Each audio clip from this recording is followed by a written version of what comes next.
Another myth that is out there that arranged marriages are loveless. Hello everyone, I'm Zaid. And I'm Hiba from Halal Match. And today we will be talking to Maggie about some of the misconceptions around arranged marriages. You are watching Pretty Culture on CharisMaggietv.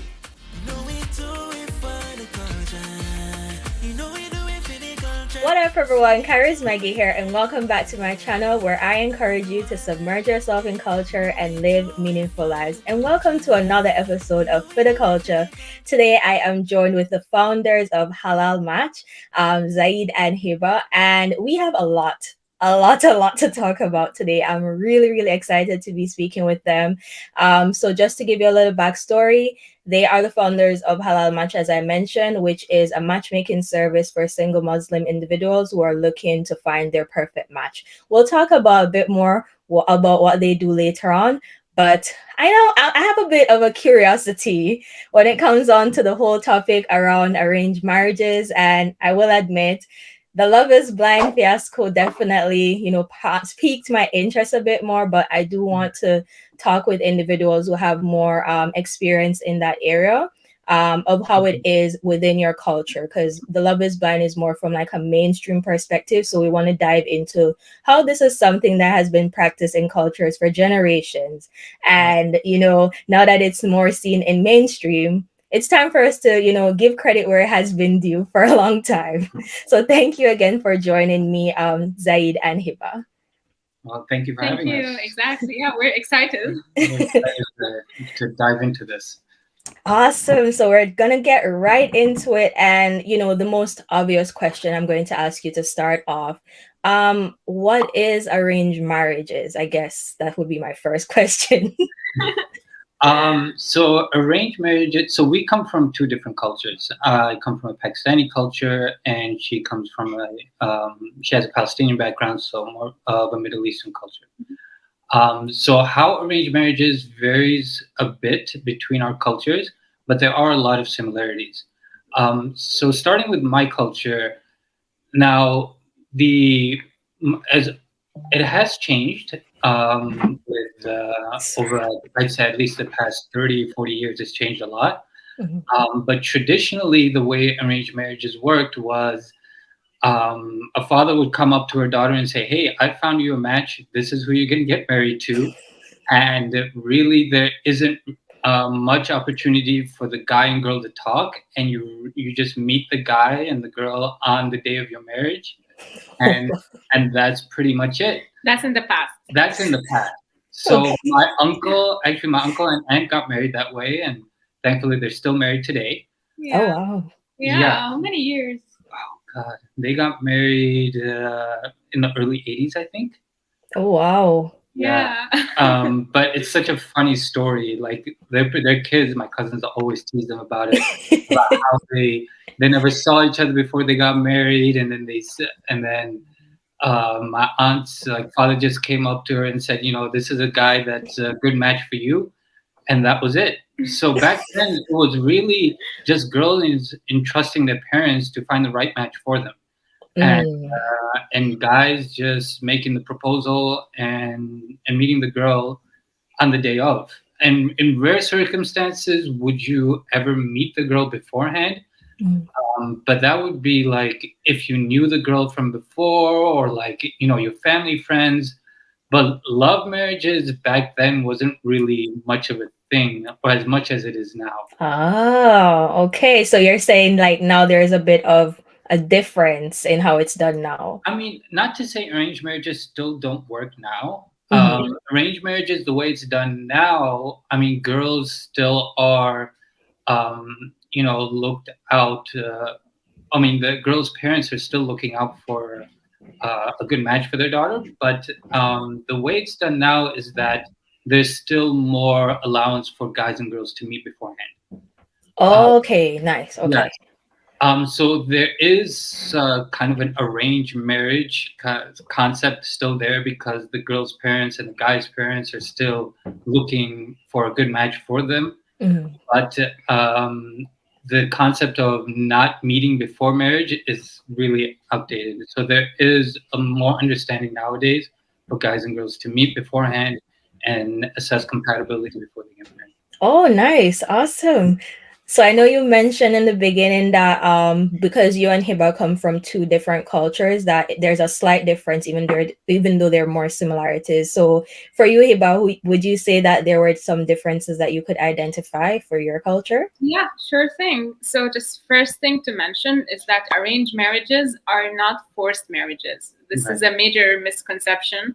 And I've rarely heard of any forced marriages, maybe 200 years ago or something, but arranged marriages, the way they work in my culture.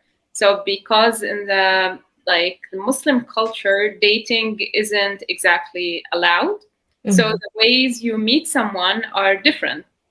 So while in the Desi culture, the girl's parents are looking out for a match for their daughter. In my culture, the stress or the not the stress, the responsibility is more on the guy's parents. So the guy, the mother or the sister, they would go to a wedding, they would go to a gathering, and they would see notice a girl. And they would snoop around and ask about her if she's married or not. If not, then the mother would go to her son saying, I saw someone who I think would be a good match for you. What do you say? So they ask about if he's interested. Then the guy's mother would call the girl's mother. They would have like a talk, and they are interested to meet. Then the families would get together, and the guy and the girl would get a chance to sit together as much as they want in the presence of the family, of course. If they're like want to move forward, but before they get to that stage, lots of not questioning, what's the word? Background check is being done. Okay. Both families, because when you're married in our culture, it's not just about the guy and the girl. It's more like two families getting married. It's more of it's like a union between two families. Exactly. Yes. Union between two families. So you want to know that the other family is respectable, has a good reputation. So lots of questions happen, and this is what arranged marriages in Middle Eastern culture is. Nowadays, people are meeting other ways, like at work, online. Where else? I don't know. Through friends. But still, or finding a match at university. But still, it would happen under the umbrella of the family. Okay, got you. Okay, so we got a little, evolution going on, but still keeping the culture intact as well. Awesome. Exactly. Yeah. I mean, it's not really much different from, I hate to use this analogy, but like applying for a job. Like when you're hiring somebody, you're gonna check their references. You're gonna call their previous employer. You're gonna make sure is this a person that's a good fit for my company. Is you're gonna check their qualification. You're gonna do all this research. So really, at least back in the day, it was more strict in terms of doing all these checks. Now, not so much, but there is still that concept that's in play. Which is where the biodata comes in. So that's a good segue. Okay, so then that would be a good segue to my next question, which would be, what are some of the steps and necessary requirements in the matchmaking or the arranged marriage process? So in our culture, really, the stress is more on the male and the female, to be honest. In terms of being qualified for marriage, there is more stress on showing a stable income, education, coming from a good family, what is your immigration status, all those things, like you have to really show proof of, and just really show that you're a credible guy. And this is one of the requirements, at least in my culture. Okay, so is this all that would be in the biodata that you mentioned? Yes, it can be included in the biodata. So biodata is really outlining all of your qualifications. So think of it as like a marriage resume. By So, the way, he has a great blog about that with his own experience, so I'm gonna link it in the description box for y'all to check out. so I'm there. Yeah, it goes as far as saying what your parents do, what their jobs are, what village they came from, what your job is, what your educational background is. It shows all of that information, and then as well as what your preferences are, and then what your likes and dislikes are and stuff. Oh, nice. And how about for you, Hiba, would you say that there is a component of biodata that's also required? No, we don't have the biodata. Oh. So it was the first time I've ever heard about it when we got together. Yeah. So yeah, there is no biodata, but in terms of requirements, there really aren't that requirements. Like you have to show maturity, the guy and the girl, of course. You have to have like the girl's consent, so it's not, again, it's not forced marriage. What else? Like, of course, you're not gonna go out alone. But other than that, it's pretty easy. Awesome. The main thing that we share with both cultures is that dating is completely forbidden. Like just being outdoors with a guy or girl alone is very much taboo. And if you're seen like that, then you're in big trouble. Yeah. That's pretty much how it works. So the issue is really working around that. Like, how do you get to know somebody if you can't date them? That's the biggest question. That's what Westerners really have trouble digesting. Yes. Like, how can you get to know somebody if you're not allowed to date? Well, there's ways around it. You know, there's the phone, there's the internet, there's other ways around. Like you don't have to meet in person all the time. Like there are different ways to go about getting to know the person. Exactly. Yeah. So like in the Middle Eastern culture, or at least like where I come from, so when the guy and the girl say, yeah, we want to move forward, it doesn't mean that we're getting married tomorrow. The guy can come to the girl's house, like sit with her, with the presence of the family, as many times as he wants, for them to get to know each other better, and then make that decision. So you can see them, you can talk to them freely, talk to them about everything. Actually, it's recommended that you get to know each other. Like marrying without seeing someone is more of a cultural thing. It's not religious thing at all. Yeah, so that's an important distinction that we need to make, that there is the cultural practices and then there's the religious aspect too. And right, and like she said, religiously you're required to meet the girl, get to know them, assess compatibility. So these cultural practices of not doing that is very much away from religion. Yeah. Awesome. Got you. Wow, I'm learning so much. So then I know we definitely want to be able to debunk some myths. You actually debunked one of them for us, which is that it is not forced marriage. That's not what it is. What are some other misconceptions that you want to, like, let's just clear the facts right now?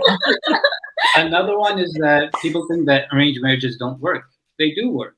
I mean, I know I know many successful arranged marriages. And the way I see arranged marriages in many cases is that sometimes guys and girls just have a lot of trouble finding a good match for them, and nobody knows you better than your own siblings and your parents. So sometimes them finding you a match is a big help. The trouble comes in where, you know, kids don't have the maturity and don't have that self-awareness and more like self-assessment to really understand what they're looking for, what their goals are, what really the kind of life they want to live in, who can really complement that in that kind of lifestyle.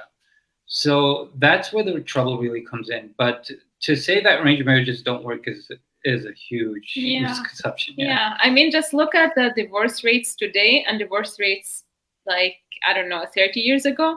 It's a huge difference. Yeah. And I know there are multiple factors that play in this equation, but still back then, also another myth that is out there, that arranged marriages are loveless.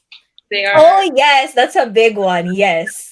Yes. I'm glad that you mentioned it, because actually in Love is Blind, they had a couple who they're both Indians, and their parents actually got married through arranged marriage. And she explained that component that, the father is very loving towards her. So I was glad to, see that they actually showed that part in the show. So it kind of debunks that. So yeah, thank you for mentioning that. No, of course, I have to see that episode. Yeah. That they're loveless, they're cold, they're boring. There's no passion in them. I mean, this could be the case in an arranged marriage and also in a regular marriage. Yeah, even in a love marriage. Yeah, exactly. Yeah. True. Wow. Yes, we're setting the facts straight today, people. Of course, that's what we're here for. Awesome. So, of course, we're very much interested to learn about Halal Match. So, this is actually your company that you're co-founders for. Tell us a bit more about it and what you're doing. Sure. So, Halal Match really is a service meant to simplify the process and really help those who are serious about marriage. And the end goal is really to just help you find the right match for you. It's a company that was born out of our personal experiences trying to get married and realizing that the services and models out there are really outdated and just not conducive to people our age or even the younger generation. So it's a service that is more of a balance between modern and traditional, where people register and we screen, and then we find you a good match and then invite you to a double date with us. Oh, that's so cool.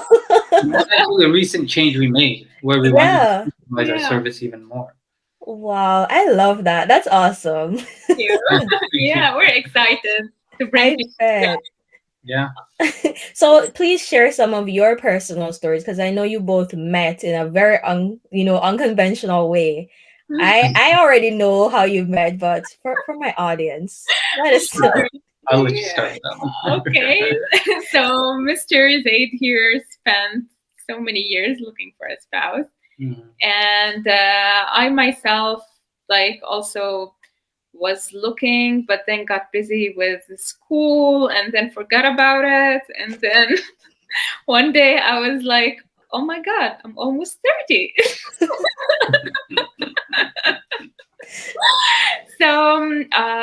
So yeah, I looked around for some services and I found a matrimonial website for Muslims.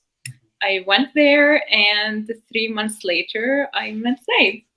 And we took it from there. COVID came between us, put us 14 months apart. Yeah, but at the end, we're here. Yeah. So she was studying in Jordan at the time. I was in Canada. We met online, and we said, all right, why don't we just meet up and just see if we're a good match? And between the time that we met online and the time that we actually met up, we said, you know what? Let's just tie the knot. We're perfect for each other. There's nothing that we couldn't find barely anything that we could disagree on. We were just on the same page about everything, whether it was fitness or art or just things that we both love, values, religion, everything. We were just perfect. Except for heat and cold. I totally love heat. I love it. And you were in Canada. Yeah, exactly. Perfect weather. I keep telling you, I want to move down south somewhere. No. But we tied. So we had our religious ceremony in December of 2019, and then COVID happened in March 2020, and then that was it. We lived apart for 14 months and never had a wedding. Yeah, we never had a wedding, never had a honeymoon. Yeah, but those are all just small things. Yeah. Wow. Well, I love to hear it. And I'm telling you, their website has a lot more information for you to check out. As I mentioned, Zaid has a blog because he does share some of his personal experiences. And I'm sure some of you, if you read it, whether or not you're a part of, the Muslim community, you can probably relate and see a lot of the struggles he faced. You're probably like, yeah, I feel you, man. Because, some of us, we use dating apps and people are saying the same things, man, dating apps aren't working. So people are even looking for different, ways of meeting people. So, wow. This was awesome. Thank you so much for meeting with me and for doing this video. And I'm sure that it was definitely a great learning experience for everyone. And as I mentioned, I keep talking about Love is Blind. All of my followers on Instagram know I'm a Love is Blind fan. But I think this is just proof that there are a lot of cultural traditions that we have that have been around for generations. And, modern society just finds different ways to, bring it to our eyes. But this is why it's important for us to get to know cultures a bit more than just what's seen on the surface or what you're told. So I appreciate you for being here with me today. Thank you so much. Thank you for doing this, just bringing people together. And we had a blast. Awesome. And don't forget to check out the rest of my episodes. You can click the link in the description box or just keep on watching till the end of the video. You'll have some suggestions there for you. Until next time, I will see you in my next video. Bye. Bye.